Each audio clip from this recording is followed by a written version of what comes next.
ਵਾਹਿਗੁਰੂ ਜੀ ਕਾ ਖਾਲਸਾ ਵਾਹਿਗੁਰੂ ਜੀ ਕੀ ਫਤਿਹ। North America news ਦੇਖ ਰਹੇ ਸਾਰੇ ਦਰਸ਼ਕਾਂ ਦਾ ਸਵਾਗਤ ਹੈ। ਮੈਂ ਹਾਂ ਗੁਰਿੰਦਰ ਸਿੰਘ। ਖਬਰਾਂ ਦੀ ਸ਼ੁਰੂਆਤ ਕਰ ਲੈਂਦੇ ਹਾਂ ਹੈਡਲਾਈਨਸ ਦੇ ਨਾਲ।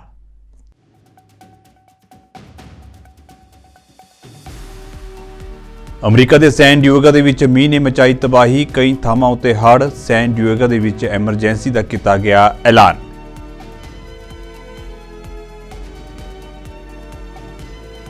ਮੇਅਰ ਐਰਿਕ ਐਡਮਸ ਦੇ ਵੱਲੋਂ ਸਿਟੀ ਕੌਂਸਲ ਦੇ ਬਿੱਲ 586 ਦਾ ਕੀਤਾ ਗਿਆ ਵੀਟੋ, ਜਿਸ ਤੋਂ ਬਾਅਦ ਹਾਲਾਤ ਕਾਫੀ ਤਣਾਅਪੂਰਨ।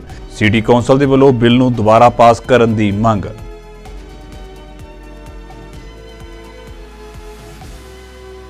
ਮਾਈਕਰੋਸਾਫਟ ਨੇ ਕੀਤੀ ਵੱਡੀ ਛਾਂਟੀ। ਗੇਮਿੰਗ ਸੈਕਸ਼ਨ ਦੇ 1900 ਮੁਲਾਜ਼ਮਾਂ ਨੂੰ ਕੀਤਾ ਬਾਹਰ। ਐਕਸਬਾਕਸ ਅਤੇ ਜ਼ੈਨੀਮੈਕਸ ਦੇ ਮੁਲਾਜ਼ਮਾਂ ਉਤੇ ਦੇਖਣ ਨੂੰ ਮਿਲੇਗਾ ਇਸ ਦਾ ਅਸਰ।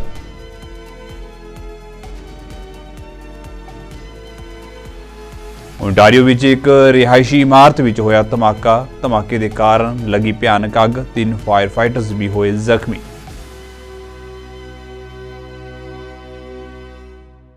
ਤੇ ਹੁਣ ਖਬਰਾਂ ਵਿਸਥਾਰ ਦੇ ਨਾਲ। ਰਾਸ਼ਟਰਪਤੀ ਜੋ ਬਾਈਡਨ ਨੇ ਟਰਾਂਸਫੋਰਮੇਸ਼ਨ ਇੰਫਰਾਸਟ੍ਰਕਚਰ ਪ੍ਰੋਜੈਕਟ ਦੇ ਵਿੱਚ $4.9 ਬਿਲੀਅਨ ਦੇ ਨਿਵੇਸ਼ ਦਾ ਐਲਾਨ ਕੀਤਾ। ਬਾਈਡਨ ਨੇ ਦੱਸਿਆ ਕਿ ਫੰਡਿੰਗ ਦੋ ਪ੍ਰਮੁੱਖ ਅਖਤਿਆਰੀ ਗ੍ਰਾਂਟ ਪ੍ਰੋਗਰਾਮਾਂ national infrastructure project assistance grant program ਅਤੇ infrastructure for rebuilding America grant program ਦੁਆਰਾ 37 ਪ੍ਰੋਜੈਕਟਾਂ ਲਈ ਜਾਵੇਗੀ। ਇਹ ਮੈਗਾ ਪ੍ਰੋਗਰਾਮ, ਜੋ ਕਿ ਦੋ ਪੱਖੀ ਬੁਨਿਆਦੀ ਢਾਂਚਾ ਨਿਵੇਸ਼ ਅਤੇ ਨੌਕਰੀਆਂ ਐਕਟ ਦੁਆਰਾ ਬਣਾਇਆ ਗਿਆ ਸੀ ਅਤੇ 2026 ਤੱਕ $5 ਬਿਲੀਅਨ ਦਾ ਫੰਡ ਪ੍ਰਦਾਨ ਕਰਦਾ ਹੈ। ਉਹਨਾਂ ਪ੍ਰੋਜੈਕਟਾਂ ਉਤੇ ਕੇਂਦਰਿਤ ਕਰਦਾ ਹੈ ਜੋ ਆਮ ਤੌਰ ਉਤੇ ਵੱਡੇ, ਗੁੰਝਲਦਾਰ ਅਤੇ ਰਵਾਇਤੀ ਗ੍ਰਾਂਟ ਪ੍ਰੋਗਰਾਮਾਂ ਦੇ ਤਹਿਤ ਫੰਡ ਦੇਣ ਦੇ ਵਿੱਚ ਮੁਸ਼ਕਿਲ ਹੁੰਦੇ ਹਨ। The progress we're making to invest in America and American workers and American products, to invest in America, that's what we're doing. Bringing work, opportunity, and hope to the people and communities all across this country. Just last week, we saw the biggest jump in 30 years in how positive consumers are feeling about the economy. Things are finally beginning to sink in. We passed a lot of really good legislation. We knew it was going to take time for it to begin to take hold, but it's taken hold now and turning the economy around. We also just learned that America filed 16 million new business applications since I became president. That's a record. That's a record. And the reason I'm mentioning it, when someone files for new business, it's a example of hope, something they believe in. They believe that they can get something done, and a consequence. You know, and Tim's business right here is that act of hope as well. Started a while ago. And just today we learned the economy of the United States grew by 3.1% last year. I don't want to bore you with all the detail, but, you know, the experts from the time I got elected were insisting that a recession was just around the corner. Every month there was going to be a recession. Well, you know, we've got really strong growth. Listen to this. Here's this morning's headlines from the Wall Street Journal and other papers. Quote, U.S. shatters expectations. Second headline, the U.S. economy boomed in 2023. Third, U.S. economy grew at a shocking pace. I love that shocking pace piece. But my favorites from the Wall Street Journal. Quote, what recession? Growth ended accelerating in 2023. Folks, look. And by the way, the economic growth is stronger than we had during the Trump administration. My predecessor recently said he was actually hoping for the economy to crash. His quote, hoping for the economy to crash. Can you believe it? Well, he said he's hoping because he hopes it happens soon while I'm still president. That's what he's hoping for. Well, thanks to the American people, America now has the strongest growth. 100 ਸਾਲਾਂ ਦੇ ਇਤਿਹਾਸ ਦੇ ਵਿੱਚ ਪਹਿਲੀ ਵਾਰ California ਸੂਬੇ ਦੀ San Diego County ਦੇ ਵਿੱਚ ਇੰਨਾ ਤੇਜ਼ ਮੀਂਹ ਪਿਆ ਕਿ ਲਗਭਗ ਪੂਰਾ ਸ਼ਹਿਰ ਹੀ ਪਾਣੀ ਦੇ ਵਿੱਚ ਡੁੱਬਿਆ ਜਾ ਰਿਹਾ ਹੈ।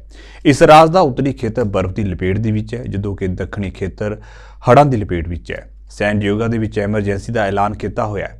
ਇੱਥੇ ਪੂਰਾ ਮਹੀਨਾ ਪੈਣ ਵਾਲਾ ਮੀਂਹ ਵੀਰਵਾਰ ਨੂੰ ਸਿਰਫ 3 ਘੰਟਿਆਂ ਦੇ ਵਿੱਚ ਹੀ ਪੈ ਗਿਆ, ਜਿਸ ਕਾਰਨ ਹੜ੍ਹ ਆ ਗਏ ਨੇ।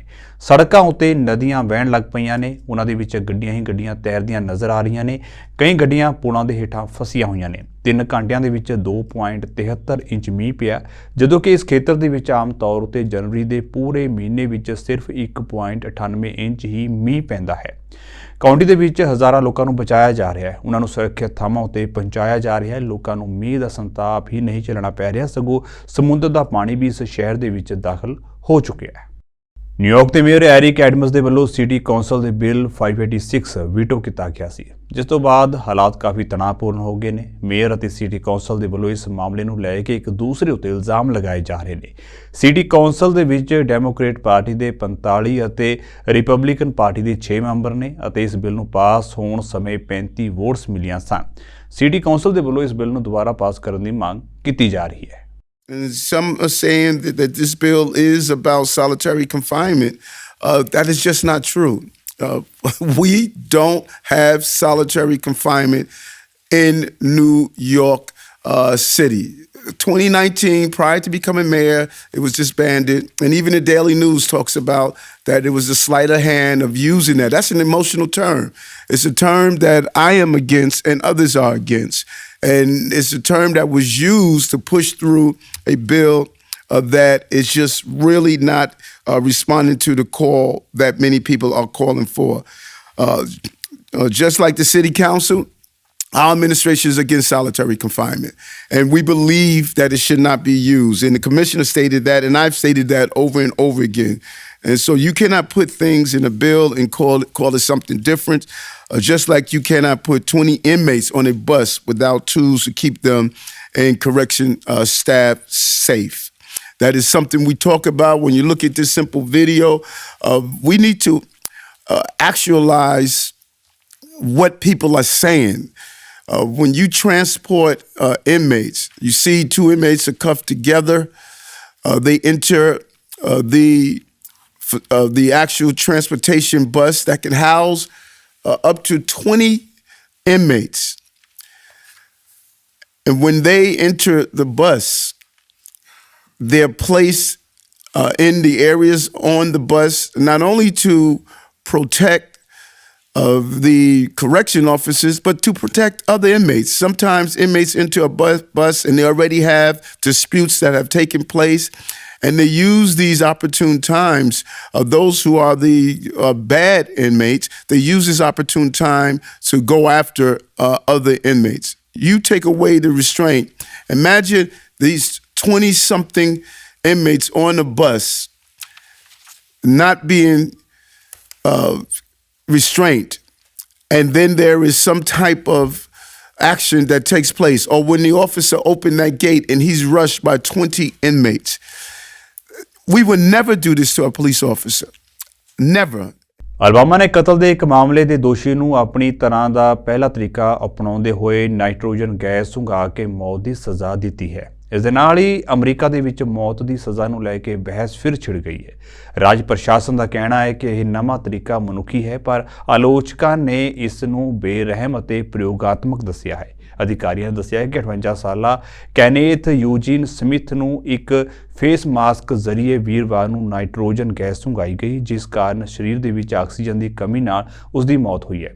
ਸਮਿਥ ਨੂੰ ਅਲਬਾਮਾ ਜੇਲ੍ਹ ਦੇ ਵਿੱਚ ਰਾਤ 8:25 ਉੱਤੇ ਮ੍ਰਿਤਕ ਐਲਾਨ ਦਿੱਤਾ ਗਿਆ।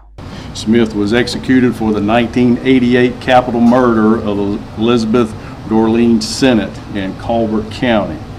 Please confer with the media witnesses for Smith's last words. Smith was pronounced deceased by physicians at 8:25 p.m. Central Standard Time. The victim's family will certainly address the media here in a minute, but I wanted to go ahead and open it up for questions for y'all. Of course, Kim appeared that Smith was holding his breath as long as he could, and then there's also information out there he struggled against his restraints a little bit, but there's some involuntary movement and some agonal breathing, so that was all expected and is in the side effects that we've seen or researched on nitrogen hypoxia. So nothing was out of the ordinary. We're not hooking up, but the EKG lines, where we're making sure we got a good reading on those. There was a little hiccup on the EKG lines providing a good reading. So that was for the delay to make sure we got a good reading. Was the hiccup due to him cooperating, not cooperating? Oh, yeah, there was no information that he was not cooperating with that. I think it was around 15 minutes. I have to get some precise times on that, but it seemed about 15 minutes, and y'all seen our redacted protocol on the two time frames, either 15 minutes or 5 minutes past flat line. So we were within those protocols. I don't know, I couldn't really see his face from where I was sitting. Y'all might have had a better view of that. That's not our, this is the state law for the state of Alabama that nitrogen epoxy is one of the three methods of execution. So if the inmates choose it, then that's the method we will use. So it's not whether we implement it or not, it's a state law of Alabama. ਦੁਨੀਆ ਦੀਆਂ ਚੋਟੀ ਦੀਆਂ ਕੰਪਨੀਆਂ ਦੇ ਵਿੱਚ ਸ਼ਾਮਲ Microsoft ਨੇ 1900 ਮੁਲਾਜ਼ਮਾਂ ਨੂੰ ਨੌਕਰੀਆਂ ਤੋਂ ਹਟਾਉਣ ਦਾ ਫੈਸਲਾ ਕੀਤਾ ਹੈ। ਜਾਣਕਾਰੀ ਮੁਤਾਬਕ ਇਹ ਛਾਂਟੀ ਮੁੱਖ ਤੌਰ ਉੱਤੇ ਗੇਮਿੰਗ ਸੈਕਸ਼ਨ ਐਕਟੀਵਿਜ਼ਨ ਬਲਿਜ਼ਡ ਦੇ ਵਿੱਚ ਕੀਤੀ ਜਾ ਰਹੀ ਹੈ, ਪਰ ਇਸ ਦਾ ਅਸਰ ਐਕਸਬਾਕਸ ਅਤੇ ਜ਼ੈਨੀਮੈਕਸ ਦੇ ਮੁਲਾਜ਼ਮਾਂ ਉੱਤੇ ਵੀ ਦਿਖੇਗਾ। ਇਹ ਛਾਂਟੀ ਮਾਈਕਰੋਸਾਫਟ ਦੇ ਗੇਮਿੰਗ ਸੈਕਸ਼ਨ ਦੇ ਕੁੱਲ ਮੁਲਾਜ਼ਮਾਂ ਦਾ ਲਗਭਗ 8% ਹਿੱਸਾ ਬਣਦਾ ਹੈ। ਮਾਈਕਰੋਸਾਫਟ ਗੇਮਿੰਗ ਸੈਕਸ਼ਨ ਦੇ CEO ਫਿਲ ਸਪੈਂਸਰ ਨੇ ਇਹ ਜਾਣਕਾਰੀ ਦਿੱਤੀ ਹੈ। ਉਹਨਾਂ ਨੇ ਕਿਹਾ ਹੈ ਕਿ ਫੈਸਲਾ ਕੰਪਨੀ ਦੀ ਬਿਹਤਰੀ ਲਈ ਲਿਆ ਗਿਆ ਹੈ। ਉਹਨਾਂ ਇਹ ਵੀ ਕਿਹਾ ਹੈ ਕਿ ਇੰਨੇ ਮੁਲਾਜ਼ਮਾਂ ਨੂੰ ਇਕੱਠੇ ਛੱਡਣਾ ਇੱਕ ਮੁਸ਼ਕਿਲ ਅਤੇ ਦਰਦਨਾਕ ਫੈਸਲਾ ਹੈ। ਮਾਈਕਰੋਸਾਫਟ ਦੇ ਇਸ ਫੈਸਲੇ ਤੋਂ ਬਾਅਦ ਬਲਿਜ਼ਡ ਦੇ ਪ੍ਰਧਾਨ ਮਾਈਕ ਯਾਬਰਾ ਨੇ ਵੀ ਕੰਪਨੀ ਛੱਡਣ ਦਾ ਫੈਸਲਾ ਕਰ ਲਿਆ ਹੈ। ਮਾਈਕ ਇਸ ਤੋਂ ਪਹਿਲਾਂ ਲਗਭਗ 20 ਸਾਲ ਤੱਕ ਮਾਈਕਰੋਸਾਫਟ ਕੰਪਨੀ ਦੇ ਵਿੱਚ ਵੀ ਕੰਮ ਕਰ ਚੁੱਕਿਆ ਹੈ। ਬਲਿਜ਼ਡ ਦੇ ਵਿੱਚ ਇਸ ਵੱਡੀ ਛਾਂਟੀ ਤੋਂ ਬਾਅਦ ਉਸ ਨੇ ਵੀ ਐਕਸ ਉੱਤੇ ਇੱਕ ਪੋਸਟ ਸਾਂਝੀ ਕਰਕੇ ਕੰਪਨੀ ਛੱਡਣ ਦਾ ਐਲਾਨ ਕੀਤਾ। NDP ਲੀਡਰ ਜਗਮੀਤ ਸਿੰਘ ਨੇ ਵੱਧ ਰਹੀਆਂ ਫੂਡ ਦੀਆਂ ਕੀਮਤਾਂ ਅਤੇ ਮਹਿੰਗਾਈ ਨੂੰ ਲੈ ਕੇ ਪੱਤਰਕਾਰਾਂ ਦੇ ਨਾਲ ਗੱਲਬਾਤ ਕੀਤੀ ਹੈ। ਉਹਨਾਂ ਪ੍ਰਧਾਨ ਮੰਤਰੀ ਟਰੂਡੋ ਤੇ ਨਿਸ਼ਾਨੇ ਸਾਧਦਿਆਂ ਵੱਧ ਰਹੀ ਮਹਿੰਗਾਈ ਦੇ ਲਈ ਟਰੂਡੋ ਨੂੰ ਜ਼ਿੰਮੇਵਾਰ ਠਹਿਰਾਇਆ। ਉਹਨਾਂ ਆਖਿਆ ਕਿ ਟਰੂਡੋ ਵੱਲੋਂ ਮਹਿੰਗਾਈ ਨੂੰ ਘਟਾਉਣ ਦੀ ਥਾਂ ਉਸ ਦੇ ਵਿੱਚ ਲਗਾਤਾਰ ਵਾਧਾ ਕੀਤਾ ਜਾ ਰਿਹਾ ਹੈ, ਜਿਸ ਕਾਰਨ ਆਮ ਲੋਕ ਕਾਫੀ ਪਰੇਸ਼ਾਨ ਹਨ। What has become very, very clear is that people are feeling the weight of the cost of everything going up. They're feeling like, how do I get ahead? We're talking with people who've got low income, people who've got good income. Everyone is saying our budgets are stretched thin. Cost of groceries are up. The cost of rent is up. The cost of mortgage is up. Everything is more costly than ever before. And we just don't know how we're going to get by. Instead of having that hope you normally have for the new year, they're feeling a lot of worry and fear for the new year. And fear about putting food on the table for their kids, fear about keeping a roof over their head and over their family's head. That's what they're worried about. And at a time when people are as worried as they are, we hear Justin Trudeau has just given a speech and he said that he is going to fight for the hopes and dreams of young people. The audacity of the Prime Minister, who's had 9 years to do that very thing, to say that now he's going to fight for the hopes and dreams of young people. He had 9 years to do so. And in 9 years, where are the hopes and dreams of young people? Well, young people have absolutely given up the dream of ever owning their own home. They don't even know if they can find a place to rent. They're not even sure if they can find a job that pays enough for them to put food on the table. That's what has happened to the hopes and dreams of young people. And then what about Pierre Poilievre? Pierre Poilievre has made it very clear who he is. He's going to do what all conservatives do. That is to cut the services that you need. You know what's really troubling?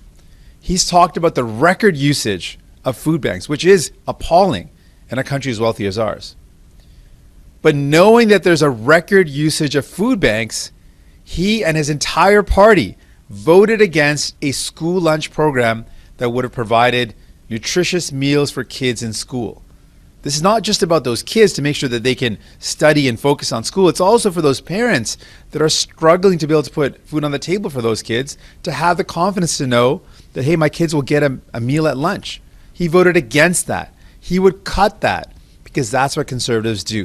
They cut the services that you need, and that hurts families. People in Alberta see it right now with the cuts to healthcare. People see it in conservative provinces across this country. ontario ਭਰ ਦੇ ਵਿੱਚ ਲੋਕ health ਸੰਕਟ ਦੇ ਨਾਲ ਜੂਝ ਰਹੇ ਨੇ। ਲੋਕਾਂ ਨੂੰ ਹਸਪਤਾਲਾਂ ਦੇ ਵਿੱਚ ਸਟਾਫ ਦੀ ਕਮੀ ਦਾ ਸਾਹਮਣਾ ਕਰਨਾ ਪੈ ਰਿਹਾ ਹੈ, ਜਿਸ ਕਾਰਨ ਲੋਕ ਕਾਫੀ ਪਰੇਸ਼ਾਨ ਨੇ ਅਤੇ ਸਰਕਾਰ ਨੂੰ ਸਿਹਤ ਸੰਕਟ ਨੂੰ ਜਲਦ ਤੋਂ ਜਲਦ ਹੱਲ ਕਰਨ ਦੀ ਅਪੀਲ ਕੀਤੀ ਜਾ ਰਹੀ ਹੈ। ਇਸੇ ਸਬੰਧ ਵਿੱਚ ontario ਤੋਂ ਲਿਬਰਲ ਪਾਰਟੀ ਦੀ ਲੀਡਰ ਬੌਨੀ ਕਰੋਂਬੀ ਦੇ ਵੱਲੋਂ ਇੱਕ ਪ੍ਰੈਸ ਕਾਨਫਰੰਸ ਕੀਤੀ ਗਈ ਅਤੇ ਫੋਰਡ ਸਰਕਾਰ ਨੂੰ ਸਿਹਤ ਦੇਖਭਾਲ ਦੇ ਵਿੱਚ ਹੋਰ ਨਿਵੇਸ਼ ਕਰਨ ਲਈ ਕਿਹਾ ਹੈ। ਉਹਨਾਂ ਕਿਹਾ ਹੈ ਕਿ ਪ੍ਰੀਮੀਅਰ ਫੋਰਡ ਨੂੰ ਸਿਹਤ ਸੰਕਟ ਵੱਲ ਜ਼ਿਆਦਾ ਧਿਆਨ ਦੇਣ ਦੀ ਲੋੜ ਹੈ। Healthcare workers are leaving the profession or their jobs in hospitals because of the strain they're under as a result of the cuts. Staffing shortages are pushing municipalities to the brink of financial disaster as they turn to overpriced, temporary staffing agencies, and hospitals are wasting hundreds of millions of dollars that should instead be spent on new diagnostic equipment or clearing the surgical backlog.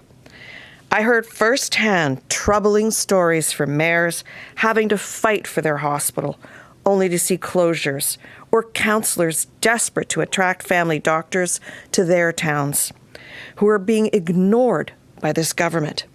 This morning, we just learned that 10,000 patients in Sault Ste. Marie have lost access to their primary care provider, all in one fell swoop. The government knew about this and failed to act. That's why today Ontario Liberals are joining our municipalities to demand that the Ford government take urgent action to support healthcare in rural and northern Ontario. Point right now, we know that over $185 million is being used on outside agencies rather than being invested in those hospitals. Some hospitals, the cost of outside agencies is $2 million, as high as $8 million that I've been reading. So that money could go into diagnostic equipment. It could go into clearing the surgical backlog. But at the same time, it needs to go investing in our healthcare workers. And so paying them a proper wage and attracting them and providing them the incentives. And I know Dr. Shamji has a plan, but I know it also includes a new medical school in the north and perhaps providing free tuition that they could pay off over years with a multi-year service agreement. There are many ways we can continue to attract. ਬੀਤੇ ਦਿਨੀ Brampton ਦੇ ਵਿੱਚ ਇੱਕ ਸੜਕ ਹਾਦਸੇ ਵਿੱਚ ਇੱਕ ਪੰਜਾਬੀ ਨੌਜਵਾਨ ਹਕੀਕਤ ਸਿੰਘ ਦੀ ਮੌਤ ਹੋਈ ਸੀ, ਪਰ ਅਜੇ ਤੱਕ ਇਹ ਸਪਸ਼ਟ ਨਹੀਂ ਹੋ ਸਕਿਆ ਕਿ ਹਾਦਸਾ ਕਿਉਂ ਅਤੇ ਕਿਵੇਂ ਵਾਪਰਿਆ। ਮ੍ਰਿਤਕ ਨੌਜਵਾਨ ਦੇ ਦੋਸਤ ਅਤੇ ਪਰਿਵਾਰਕ ਮੈਂਬਰ ਇਸ ਹਾਦਸੇ ਦੀ ਜਾਂਚ ਦੀ ਮੰਗ ਕਰ ਰਹੇ ਨੇ ਤਾਂ ਜੋ ਉਸ ਨੂੰ ਇਨਸਾਫ ਮਿਲ ਸਕੇ। ਦੱਸ ਦਈਏ ਕਿ ਪੰਜਾਬ ਦੇ ਪਟਿਆਲਾ ਸ਼ਹਿਰ ਦੇ ਨਾਲ ਸੰਬੰਧਿਤ ਨੌਜਵਾਨ ਹਕੀਕਤ ਸਿੰਘ ਬਤੌਰ ਅੰਤਰਰਾਸ਼ਟਰੀ ਵਿਦਿਆਰਥੀ ਕੈਨੇਡਾ ਆਇਆ ਸੀ। ਬੀਤੇ ਦਿਨੀ ਉਸ ਦੀ ਇੱਕ ਸੜਕ ਹਾਦਸੇ ਵਿੱਚ ਮੌਤ ਹੋ ਗਈ ਸੀ। ਉਸ ਦੇ ਦੋਸਤਾਂ ਨੇ ਹਾਦਸੇ ਦੀ ਡੂੰਘਾਈ ਨਾਲ ਜਾਂਚ ਦੀ ਮੰਗ ਕੀਤੀ ਹੈ ਤਾਂ ਜੋ ਹਾਦਸੇ ਦਾ ਅਸਲੀ ਸੱਚ ਸਭ ਦੇ ਸਾਹਮਣੇ ਆ ਸਕੇ। ਤੇ ਇਹਦਾ ਜਿਹੜਾ ਟਾਈਮ ਸਾਨੂੰ ਐਸਟੀਮੇਟ ਪਤਾ ਚੱਲਿਆਗਾ ਅਰਾਊਂਡ ਇਹ 4 ਤੋਂ 4:30 ਦੇ ਵਿੱਚ ਹੋਇਆਗਾ ਮੈਕਵੀਨ ਐਂਡ ਕੈਸਲ ਮੋਰ ਇੰਟਰਸੈਕਸ਼ਨ ਦੇ ਨੇੜੇ। ਤੇ ਇਹ ਇਨਸੀਡੈਂਟ 'ਚ ਕੌਣ ਇਨਵੋਲਵ ਹੈ ਸਾਨੂੰ ਇਹਦੇ ਬਾਰੇ ਹਲੇ ਕੁਝ ਨਹੀਂ ਪਤਾ। ਮਤਲਬ ਨਾਲ ਉਹਦੇ ਫਰੈਂਡਸ ਜ਼ਰੂਰ ਸੀਗੇ ਤੇ ਉਹ ਇਨਸੀਡੈਂਟ ਤੋਂ ਬਾਅਦ ਕੀ ਹੋਇਆ ਸਾਨੂੰ ਉਹਦੇ ਬਾਰੇ ਕੋਈ ਨੌਲੇਜ ਨਹੀਂ ਗੀ। ਜਿਹੜੇ ਉਹਦੇ ਨਾਲ 3 ਫਰੈਂਡਸ ਉਹਦੇ ਇਨਵੋਲਵ ਸੀਗੇ ਨਾ ਹੀ ਸਾਡਾ ਉਹਨਾਂ ਨਾਲ ਕੋਈ ਕੰਟੈਕਟ ਹੋਇਆਗਾ।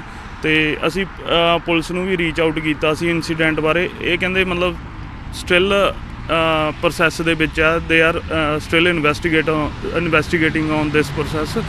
ਸੋ ਜਿਹੜਾ 2-3 ਦਿਨਾਂ ਬਾਅਦ ਆਪਾਂ ਨੂੰ ਇਹ ਗੱਲ ਖੁੱਲ੍ਹ ਕੇ ਆਈ ਵੀ ਇਹ ਐਕਸੀਡੈਂਟ 'ਚ ਹਕੀਕਤ ਦੀ ਔਨ ਦਾ ਸਪੌਟ ਡੈਥ ਹੋ ਗਈ ਸੀ। ਇਹ ਘਟਨਾ ਬਾਰੇ ਹਲੇ ਕੋਈ ਕਲੀਅਰ ਨਹੀਂ ਹੋਇਆ ਕਿਉਂਕਿ 3rd ਪਰਸਨ ਨੇ ਗੱਲ ਕੀਤੀ ਸੀਗੀ ਉਸ ਤੋਂ ਬਾਅਦ ਸਾਡੇ ਨਾਲ।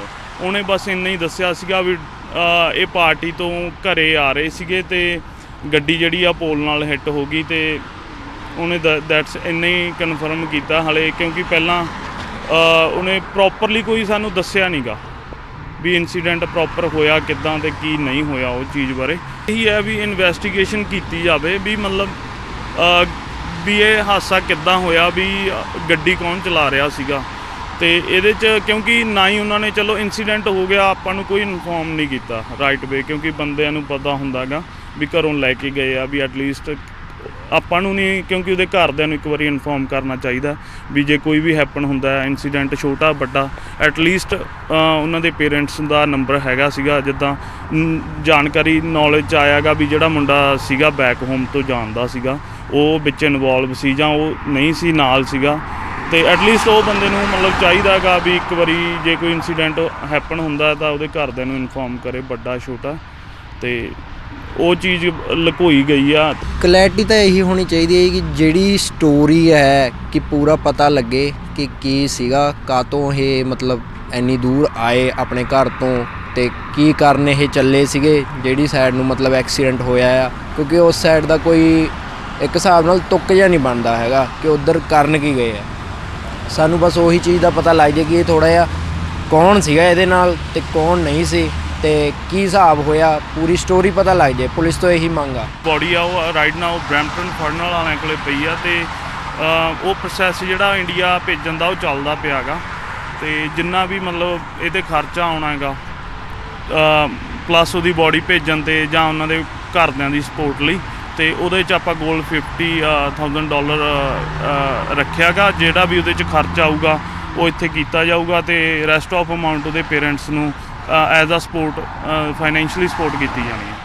ਇੱਕ ਤਾਜ਼ਾ ਰਿਪੋਰਟ ਦੇ ਵਿੱਚ ਪਾਇਆ ਗਿਆ ਕਿ ਸਾਲ 2023 ਟੋਰਾਂਟੋ ਅਤੇ GTA ਦੀ ਰੀਅਲ ਅਸਟੇਟ ਮਾਰਕੀਟ ਲਈ ਸਭ ਤੋਂ ਮੰਦਾ ਸਾਲ ਰਿਹਾ ਹੈ। 2023 ਦੇ ਵਿੱਚ ਪਿਛਲੇ 23 ਸਾਲਾਂ ਦੇ ਮੁਕਾਬਲੇ ਵਿੱਚ ਸਭ ਤੋਂ ਘੱਟ ਘਰਾਂ ਦੀ ਵਿਕਰੀ ਹੋਈ ਹੈ। ਇਸ ਸੰਬੰਧੀ ਪਿੱਛੇ ਕੀ ਕਾਰਨ ਸੀ, ਇਸ ਸੰਬੰਧੀ ਇੱਕ ਰੀਅਲ ਅਸਟੇਟ ਮਾਹਿਰ ਵੱਲੋਂ ਆਪਣੇ ਵਿਚਾਰ ਸਾਂਝੇ ਕੀਤੇ ਗਏ ਨੇ। ਬਿਲਕੁਲ ਕੋਈ ਬਾਇਰ ਨਹੀਂ ਸੀ ਮਾਰਕੀਟ ਦੇ ਵਿੱਚ। ਦ ਬਿਗੇਸਟ ਰੀਜ਼ਨ ਵਾਸ ਦਿਸ ਕਿ ਜਿਹੜਾ interest rate bank of Canada ਨੇ ਇਨਕਰੀਜ਼ ਕੀਤਾ, ਜਿਹੜੇ ਲੋਕਾਂ ਦੀ ਪੇਮੈਂਟ 2% ਜਾਂ 1.5% ਰੇਟ ਆਫ ਇੰਟਰਸਟ 'ਤੇ ਬਣਦੀ ਸੀਗੀ ਉਹ ਹੌਲੀ ਹੌਲੀ ਇਨਕਰੀਜ਼ ਹੁੰਦੀ 6 ਮਹੀਨਿਆਂ ਦੇ ਵਿੱਚ 7% 'ਤੇ ਜਾ ਕੇ ਬਣਨ ਲੱਗ ਗਈ। It was more than double triple, ਜਿਹਦੇ ਕਰਕੇ ਜੇ ਕਿਸੇ ਫੈਮਿਲੀ ਦੀ ਅਫੋਰਡੇਬਿਲਟੀ $2,600 ਜਾਂ $2,800 ਸੀ ਪਰ ਮੰਥ, ਉਹ $5,200 ਪਰ ਮੰਥ 'ਤੇ ਚਲੇ ਗਏ। ਸੋ ਜਿਹੜੀ ਅਫੋਰਡੇਬਿਲਟੀ ਹੈ ਡਿਊ ਟੂ ਇਨਕਰੀਜ਼ਡ ਇੰਟਰਸਟ ਰੇਟ, ਉਹਦੇ ਕਰਕੇ ਬਾਇਰਸ ਦਾ ਜਿਹੜਾ ਕੌਨਫੀਡੈਂਸ ਲੋ ਹੋ ਗਿਆ ਤੇ ਸੇਲਸ ਨਹੀਂ ਹੋ ਸਕੀਆਂ। ਲਿਸਟਿੰਗ ਮਾਰਕੀਟ ਵਿੱਚ ਰਹੀਆਂ ਨੇ, ਲਿਸਟਿੰਗ ਸੀਗੀਆਂ ਕੋ ਸੈਲਰ ਸੀਗੇ ਬਿਕੋਜ਼ ਜਿਹੜੇ ਸੈਲਰ ਵੀ ਸੀਗੇ ਉਹਨਾਂ ਨੇ ਡਿਸੀਜਨ ਬਣਾਏ ਹੋਏ ਸੀ ਆਲਰੇਡੀ 2022-2021 ਦੇ ਵਿੱਚ ਉਹਨਾਂ ਨੇ ਪ੍ਰੀ ਬੁਕਿੰਗਸ ਕਰਵਾਈਆਂ, ਉਹਨਾਂ ਨੇ ਹੋਰ ਪ੍ਰੋਪਰਟੀਜ਼ ਬੁੱਕ ਕਰਵਾ ਲਈਆਂ ਜਿਹੜੇ ਉਹਨਾਂ ਨੇ ਆਹ ਘਰ ਸੈਲ ਜਾਂ ਰੀਫਰੈਂਸ ਕਰਾ ਕੇ ਅੱਗੋਂ ਕਲੋਜ਼ ਕਰਾਉਣੇ ਸੀ। ਸੋ ਲਿਸਟਿੰਗ ਸੀਗੀਆਂ ਪਰ ਪੇਮੈਂਟ ਇੰਨੀ ਜ਼ਿਆਦਾ ਬਣ ਰਹੀ ਸੀ, ਜਿਹੜਾ ਸਟ੍ਰੈਸ ਸੀਗਾ ਜਾਂ ਲੋਕ ਜਿਹੜੇ ਕੁਆਲੀਫਾਈ ਕਰ ਰਹੇ ਸੀਗੇ ਮੰਥਲੀ ਹਾਊਸ ਹੋਲਡ ਦੀ ਉਨੀ ਇਨਕਮ ਹੀ ਨਹੀਂ ਸੀ। ਜੇ ਹਸਬੈਂਡ ਵਾਈਫ ਅੱਜ ਕੰਮ ਤੇ ਜਾਣ ਜਿੰਨਾ ਉਹ ਬਣਾਉਂਦੇ ਸੀ ਆਪਣੇ ਬੱਚਿਆਂ ਨੂੰ ਸਕੂਲ ਭੇਜ ਕੇ ਅਫੋਰਡੇਬਿਲਟੀ ਖਤਮ ਹੋ ਗਈ ਫੈਮਲੀਜ਼ ਦੀ, ਜਿਹਦੇ ਕਰਕੇ ਬਿਲਕੁਲ ਵੀ ਬਾਇਰ ਨੇ ਮਾਰਕੀਟ 'ਚ ਨਾ ਕਿਸੇ ਪ੍ਰੋਪਰਟੀ ਦੇ ਆਫਰ ਪਾਈ ਤੇ ਨਾ ਹੀ ਕੋਈ ਸੇਲ ਹੋਈ। America, Canada, New Zealand, Australia, England ਦੇ ਵਿੱਚ ਬਹੁਤ ਜ਼ਿਆਦਾ ਜੌਬਸ ਕੱਟ ਹੋਈਆਂ ਨੇ। ਸੋ IT ਨੇ ਵੀ ਬੁਰੀ ਤਰ੍ਹਾਂ ਬਲੀਡ ਕੀਤਾ ਹੈਗਾ। ਸਟਾਕ ਮਾਰਕੀਟ ਦੇਖ ਲਓ ਉਹ ਥੱਲੇ ਗਈ ਹੈਗੀ ਹੈ। ਟਰਾਂਸਪੋਰਟ ਜਿਹੜੀ ਇੰਡਸਟਰੀ ਸੀਗੀ ਉਹਨਾਂ ਦੀਆਂ ਵੀ ਲੋਡਸ ਦੇ ਰੇਟ ਨਹੀਂ ਰਹੇ। ਸੋ ਸਾਡੀ ਜਿਹੜੀ GTA ਦੀ ਜਿਹੜੀ ਕੈਨੇਡਾ ਦੀ ਜਿਹੜੀ ਜ਼ਿਆਦਾ ਮਾਰਕੀਟ ਆ ਉਹ ਟਰਾਂਸਪੋਰਟੇਸ਼ਨ ਦੇ ਉੱਪਰ ਡਿਪੈਂਡ ਬਹੁਤ ਕਰਦੀ ਹੈ, ਜਿਹਦੇ ਕਰਕੇ ਟਰਾਂਸਪੋਰਟੇਸ਼ਨ ਦੇ ਲੋਡਸ ਜਾਂ ਡਾਊਨ ਹੋਣ ਕਰਕੇ ਵੀ ਜੋ ਹੈਗਾ ਬਾਇਰਸ ਦਾ ਇੰਟਰਸਟ ਨਹੀਂ ਬਣਿਆ, ਮਾਰਕੀਟ ਡਾਊਨ ਰਹੀ ਹੈ। ਸੋ ਜਿਹਦੇ ਨਾਲ ਰੀਅਲ ਸਟੇਟ ਉੱਤੇ ਵੀ ਡਾਇਰੈਕਟ ਇੰਪੈਕਟ ਜੋ ਹੈ ਉਹ ਇਹ ਸਾਰੀਆਂ ਇੰਡਸਟਰੀਜ਼ ਦਾ ਪੈਂਦਾ ਹੈਗਾ। ਜਿਹੜੀਆਂ ਪ੍ਰੀ ਬੁਕਿੰਗ ਸੀਗੀਆਂ ਲੋਕਾਂ ਨੇ ਜਿਹੜਾ 20 ਜਾਂ 2021 ਦੇ ਵਿੱਚ ਜਿਹੜਾ ਲੋਕਾਂ ਨੇ ਬੁੱਕ ਕਰਵਾਤੇ ਸੀਗੇ, ਜਿਨ੍ਹਾਂ ਦੀਆਂ ਕਲੋਜ਼ਿੰਗਾਂ 2024 ਜਾਂ 2025 ਦੇ ਵਿੱਚ ਹੋਣੀਆਂ ਨੇ, ਉਹ ਜ਼ਰੂਰ ਸੇਲਸ ਹੋਈਆਂ ਨੇ। ਪਰ ਜਦੋਂ ਇੰਟਰਸਟ ਰੇਟ ਉੱਪਰ ਜਾਣ ਲੱਗ ਗਏ ਲੋਕ ਮਾਰਕੀਟ ਫਰੀਜ਼ ਹੋਣ ਲੱਗ ਗਈ। ਉਸ ਤੋਂ ਬਾਅਦ ਫਿਰ ਬਿਲਡਰਸ ਦੀਆਂ ਪ੍ਰਾਪਰਟੀਆਂ ਵੀ ਨਹੀਂ ਵਿਕੀਆਂ ਕਿਉਂਕਿ ਬਿਲਡਰਸ ਨੇ ਪ੍ਰਾਈਸ ਆਪਣੀ ਉਹੀ ਕੱਢੀ ਜੋ 20 ਜਾਂ 2021 ਦੇ ਵਿੱਚ ਸੀ। ਬਿਲਡਰ ਨੇ ਤਾਂ ਪ੍ਰਾਈਸ ਘਟਾਈ ਨਹੀਂ, ਜ਼ਿਆਦਾ ਬਿਲਡਰ ਦੀ ਪ੍ਰਾਈਸ ਨਾਲੋਂ ਤਾਂ ਬਣੀ ਬੇਸਮੈਂਟ ਵਾਲਾ ਘਰ ਜਿਹੜਾ ਉਹ ਸਸਤਾ ਮਿਲੀ ਜਾਂਦਾ ਸੀ ਪ੍ਰੀ ਸੇਲ ਦੇ ਵਿੱਚ, ਤਾਂ ਕਰਕੇ ਵੀ ਲੋਕਾਂ ਦਾ ਬਿਲਡਰ ਦੀਆਂ ਪ੍ਰਾਪਰਟੀਜ਼ ਵੱਲ 2023 ਦੇ ਵਿੱਚ ਇੰਟਰਸਟ ਨਹੀਂ ਬਣਿਆ। ਸੜਬਰੀ ਦੇ ਵਿੱਚ ਇੱਕ ਰਿਹਾਇਸ਼ੀ ਇਮਾਰਤ ਵਿੱਚ ਧਮਾਕਾ ਹੋਣ ਤੋਂ ਬਾਅਦ ਅੱਗ ਲੱਗ ਗਈ। ਅੱਗ ਉਤੇ ਕਾਬੂ ਪਾਉਣ ਦੀ ਕੋਸ਼ਿਸ਼ ਕਰ ਰਹੇ 3 ਫਾਇਰ ਫਾਈਟਰਸ ਵੀ ਜ਼ਖਮੀ ਹੋਏ ਨੇ ਅਤੇ ਉਹਨਾਂ ਨੂੰ ਇਲਾਜ ਦੇ ਲਈ ਹਸਪਤਾਲ ਲਿਜਾਇਆ ਗਿਆ। ਅੱਗ ਕਾਫੀ ਜ਼ਬਰਦਸਤ ਸੀ, ਇਸ ਲਈ ਗ੍ਰੇਟਰ ਸੜਬਰੀ ਦੇ ਨਾਲ ਨੇੜਲੀਆਂ ਕਮਿਊਨਿਟੀਜ਼ ਅਤੇ ਡਾਊਨਟਾਊਨ ਤੋਂ ਵੀ ਫਾਇਰ ਫਾਈਟਰਸ ਨੂੰ ਅੱਗ ਉਤੇ ਕਾਬੂ ਪਾਉਣ ਲਈ ਭੇਜਿਆ ਗਿਆ। ਅਸਿਸਟੈਂਟ ਡਿਪਟੀ ਫਾਇਰ ਚੀਫ ਨੇ ਦੱਸਿਆ ਹੈ ਕਿ ਜਿਹੜਾ ਕ੍ਰਿਊ ਸਭ ਤੋਂ ਪਹਿਲਾਂ ਮੌਕੇ ਉੱਤੇ ਪਹੁੰਚਿਆ ਉਸ ਨੂੰ ਬਿਲਡਿੰਗ ਦੇ ਵਿੱਚੋਂ ਅੱਗ ਦੀਆਂ ਤੇਜ਼ ਲਪਟਾਂ ਦੇ ਧੂੰਆਂ ਨਿਕਲਦਾ ਨਜ਼ਰ ਆਇਆ। ਉਹਨਾਂ ਨੇ ਬਿਲਡਿੰਗ ਦੇ ਵਿੱਚ ਰਹਿਣ ਵਾਲੇ 5 ਵਿਅਕਤੀਆਂ ਨੂੰ ਬਾਹਰ ਕੱਢਿਆ ਅਤੇ ਨਾਲ ਦੀ ਬਿਲਡਿੰਗ ਤੋਂ ਵੀ ਕਿਰਾਏਦਾਰਾਂ ਨੂੰ ਬਾਹਰ ਕੱਢ ਲਿਆ। ਪੁਲਿਸ ਨੇ ਦੱਸਿਆ ਕਿ ਜਿੰਨੀ ਦੇਰ ਨੂੰ ਕ੍ਰਿਊ ਬਿਲਡਿੰਗ ਨੂੰ ਖਾਲੀ ਕਰਵਾਉਣ ਅਤੇ ਅੱਗ ਉੱਤੇ ਕਾਬੂ ਪਾਉਣ ਦੀ ਕੋਸ਼ਿਸ਼ ਕਰ ਰਿਹਾ ਸੀ, ਉਨੀ ਦੇਰ ਨੂੰ ਬਿਲਡਿੰਗ ਢਹਿ ਗਈ ਅਤੇ ਇਸ ਕਾਰਨ 3 ਫਾਇਰ ਫਾਈਟਰਸ ਜ਼ਖਮੀ ਹੋਏ। ਤਿੰਨਾਂ ਫਾਇਰ ਫਾਈਟਰਸ ਨੂੰ ਹਸਪਤਾਲ ਲਿਜਾਇਆ ਗਿਆ। ਜਾਂਦਿਆਂ ਦੇ ਇੱਕ ਵਾਰ ਫਿਰ ਤੋਂ ਨਜ਼ਰ ਮਾਰ ਲੈਂਦੇ ਹਾਂ ਹੈਡਲਾਈਨਸ ਉੱਤੇ।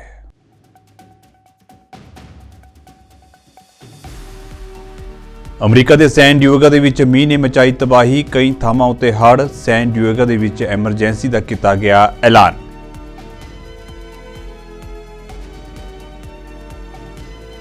ਮੇਅਰ ਐਰਿਕ ਐਡਮਜ਼ ਦੇ ਵੱਲੋਂ ਸਿਟੀ ਕੌਂਸਲ ਦੇ ਬਿੱਲ 586 ਦਾ ਕੀਤਾ ਗਿਆ ਵੀਟੋ, ਜਿਸ ਤੋਂ ਬਾਅਦ ਹਾਲਾਤ ਕਾਫੀ ਤਣਾਅਪੂਰਨ। ਸਿਟੀ ਕੌਂਸਲ ਦੇ ਵੱਲੋਂ ਬਿੱਲ ਨੂੰ ਦੁਬਾਰਾ ਪਾਸ ਕਰਨ ਦੀ ਮੰਗ।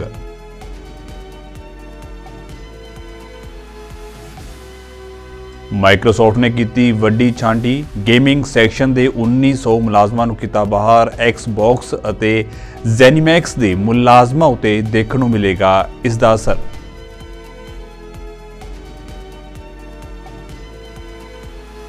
ਓਨਟਾਰੀਓ ਵਿੱਚ ਇੱਕ ਰਿਹਾਇਸ਼ੀ ਇਮਾਰਤ ਵਿੱਚ ਹੋਇਆ ਧਮਾਕਾ। ਧਮਾਕੇ ਦੇ ਕਾਰਨ ਲੱਗੀ ਭਿਆਨਕ ਅੱਗ। 3 ਫਾਇਰ ਫਾਈਟਰਸ ਵੀ ਹੋਏ ਜ਼ਖਮੀ।